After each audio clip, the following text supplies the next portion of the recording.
Hi friends, कैसे हैं आप? आई होप आप अच्छे होंगे। आज हम एक रोटी नामक कहानी को पढ़ेंगे। एक मित्र ने पत्नी के स्वर्गवास हो जाने के बाद अपने दोस्तों के साथ सुबह शाम पार्क में टहलना और गप्पे मारना, पास के मंदिर में दर्शन करने को अपनी दिनचर्या बना लिया था। हालांकि घर में उन्हें किसी प्रकार की कोई परेशानी नहीं थी। सभी उनका बहुत ध्यान रखते थे, लेकिन आज सभी दोस्त चुपचाप बैठे थे। एक दोस्त को वृद्धाश्रम भेजने की बात से सभी दुखी थे। आप सब हमेशा मुझसे पूछते थे कि मैं भगवान से तीसरी रोटी क्यों मांगता हूँ। आज बतला देता हूँ।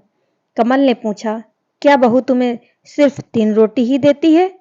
बड़ी उत्सुकता से एक दोस्त ने पूछा। नहीं यार, ऐसी कोई बात नहीं है। बहू बहुत अच्छी है। असल में रोटी 4 प्रकार की होती हैं। पहली, सबसे स्वादिष्ट रोटी माँ की ममता और वात्सल्य से भरी हुई, जिससे पेट तो भर जाता है पर मन कभी नहीं भरता। एक दोस्त ने कहा, 16 आने सच, पर शादी के बाद माँ की रोटी कम ही मिलती है। उन्होंने आगे कहा, हाँ, वही तो बात है। दूसरी रोटी पत्नी की होती है, जिसमें अपनापन और समर्पण भाव होता है, जिससे पेट और मन दोनों भर जाते हैं।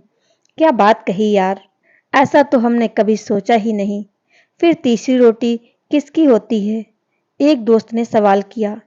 तीसरी रोटी बहू की होती है, जिसमें सिर्फ कर्तव्य का भाव होता है, जो कुछ-कुछ स्वाद भी देती है और पेट भी भर देती है और वृद्धाश्रम की परेशानियों से भी बचाती है। थोड़ी देर के लिए वहां चुप्पी छा गई। लेकिन ये चौथी रोटी कौन सी होती है? मौन तोड़ते हुए एक दोस्त ने पूछा। चौथी रोटी नौकरानी की होती है, जिससे ना तो इंसान का पेट भरता है, ना ही मन तृप्त होता है, और स्वाद की तो कोई गारंटी ही नहीं है। तो फिर हमें क्या करना चाहिए यार? माँ की हमेशा पूजा करो, पत्नी को सबसे अच्छा दोस्त बनाकर जीवन जियो, बहू को अपनी बेटी समझो और छोटी-मोटी गलतियां नजरअंदाज कर दो। बहू भी खुश रहेगी तो बेटा भी ध्यान रखेगा। यदि हालात चौथी रोटी तक ले आए तो भगवान का आभार जताओ कि उसने जीवित रखा हुआ है, और अब स्वाद पर ध्यान मत दो। केवल जीने के लिए थोड़ा कम खाओ, ताकि आराम से बुढ़ापा कट जाए। बड़ी खामोशी से दोस्त सोच रहे थे, वाकई हम कितने खुशकिस्मत हैं।